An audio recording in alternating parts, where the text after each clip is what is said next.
La lògica és la base de la matemàtica. A partir d'aquest raonament lògic podem començar a construir idees que ens portin a un coneixement potser de la numeració, potser de la geometria, de tots els àmbits de la matemàtica i a respondre les preguntes que ens ofereix la realitat. El raonament és principalment la base. Per tant, si nosaltres considerem que la matemàtica, una de les parts importants de la matemàtica és la numeració i el càlcul, no podem pas pensar que això es farà a partir d'un llapis i un paper. La reflexió es fa a partir de raonar, de pensar, de crear imatges mentals, i aquestes imatges mentals t'ajuda a formular-les tot el que sigui el material.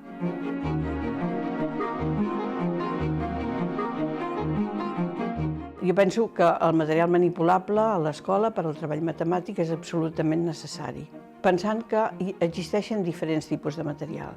Hi ha un material que serveix per descobrir les lleis matemàtiques, i aquest material podrien ser els raclets, les taules numèriques, hi haurien materials que són per aprendre matemàtica. Hi ha uns altres materials que són per apropar-nos a la matemàtica, per descobrir que la matemàtica és necessària per a la realitat. Com aquests materials poden ser qualsevol moment, qualsevol situació que es necessiti la mesura, per exemple, o qualsevol situació que necessitem dibuixar o crear o construir algun objecte que realment es necessita la geometria.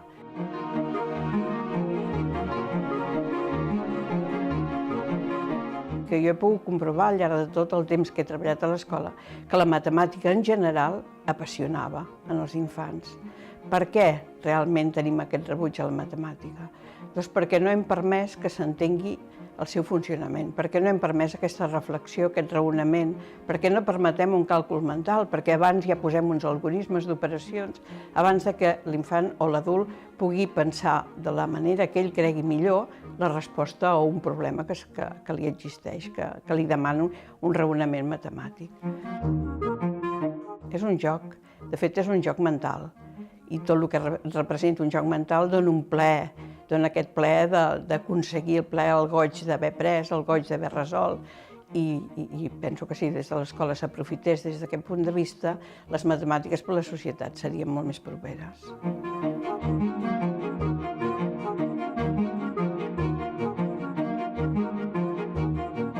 Les operacions escrites no ajuden a raonar.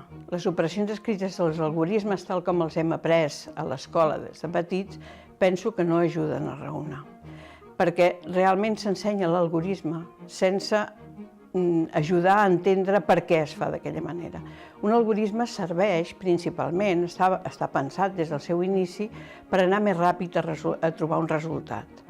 En el moment en què els algoritmes eren absolutament necessaris, no existia la calculadora, i per tant l'única manera era fer un algoritme escrit.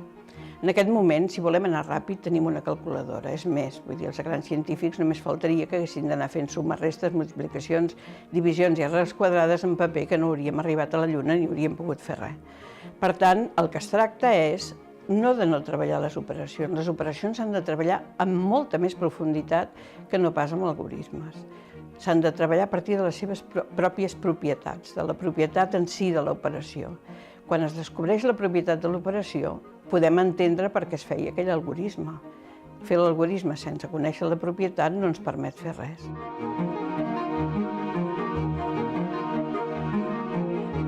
Jo penso que costa que entri a l'escola aquesta manera de treballar la matemàtica, una per inseguretat i por dels mateixos mestres. Som fruit d'una escola.